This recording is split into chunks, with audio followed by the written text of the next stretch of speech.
नमस्कार, the oligo देखने वालों का स्वागत है। हाल ही में टेलीग्राम के सीईओ पावेल डिरोव की गिरफ्तारी और फिर रिहाई ने दुनिया भर में अभिव्यक्ति की स्वतंत्रता के भविष्य को लेकर एक नई बहस को जन्म दे दिया है।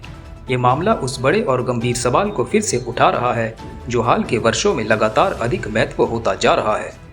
अब सवाल यह उठता है कि क्या सरकारें इस बात से बेपरवाह हो गई हैं कि जनता उनकी कार्यवाही के बारे में क्या सोचती है। क्या सरकारें अब इतने प्रभावशाली हो चुकी हैं कि उन्हें सोशल मीडिया प्लेटफॉर्म्स और स्वतंत्र पत्रकारिता की परवाह नहीं रही। आइए इन सब सवालों के बारे में जानते हैं। एक अनुरोध, अगर आप न्यूज़ चैनल पर नए हैं तो चैनल को सब्सक्राइब जरूर करें। इंग्लिश न्यूज़ के लिए हमारी वेबसाइट www.theoligo.com पर विजिट करें। अब समाचार विस्तार से।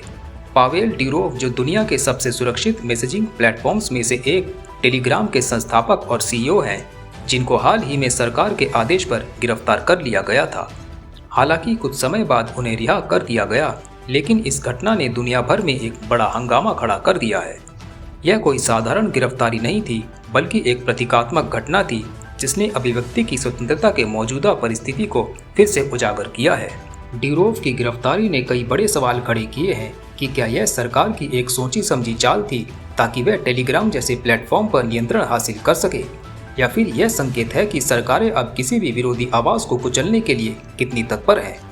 पिछले कुछ वर्षों में हमने देखा है कि कैसे विभिन्न देशों की सरकारें सोशल मीडिया प्लेटफॉर्म्स और मीडिया आउटलेट्स पर नियंत्रण स्थापित करने की कोशिश कर रही है।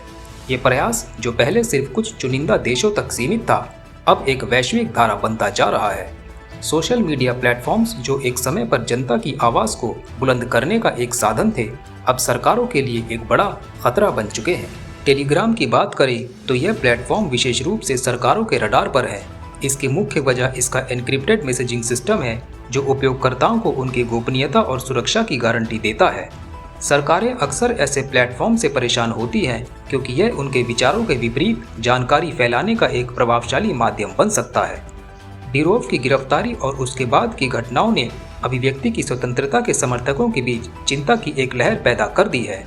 यह चिंता केवल टेलीग्राम तक सीमित नहीं है, बल्कि यह एक बड़े सवाल का हिस्सा है कि क्या सरकारें अब अभिव्यक्ति की स्वतंत्रता के प्रति बेपरवाह हो गई हैं, या क्या वह अब अपने निर्णयों में जनता की राय को नज़रअंदाज कर रही है।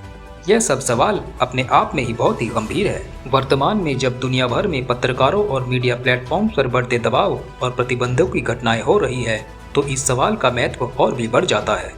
सरकारें अब सिर्फ कंटेंट को सेंसर करने तक सीमित नहीं है, बल्कि वह सोशल मीडिया प्लेटफॉर्म्स और मीडिया हाउस के मालिकों और सीईओ को भी निशाना बना रही है। हालांकि पावेल डिरोव की रिहाई ने अभिव्यक्ति की स्वतंत्रता के समर्थकों को थोड़ी राहत दी है, लेकिन यह सवाल भी पैदा करता है, क्या यह वास्तव में एक जीत है या सिर्फ एक अस्थायी राहत। क्या सरकारें भविष्य में ऐसे कदम उठाने से बाज आएंगी, या ये सिर्फ शुरुआत है।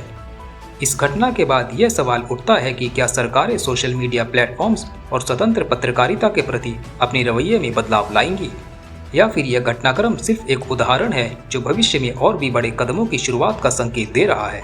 ये सारे सवाल बहुत ही महत्वपूर्ण हैं। आखिरकार ये मामला सिर्फ पावेल डिरोव या टेलीग्राम तक सीमित नहीं है। यह एक व्यापक समस्या का हिस्सा है जो दुनिया भर में फैली हुई है। सरकारों का बढ़ता नियंत्रण, अभिव्यक्ति की स्वतंत्रता पर होते हमले और जनता की आवाज़ को दबाने की कोशिशें।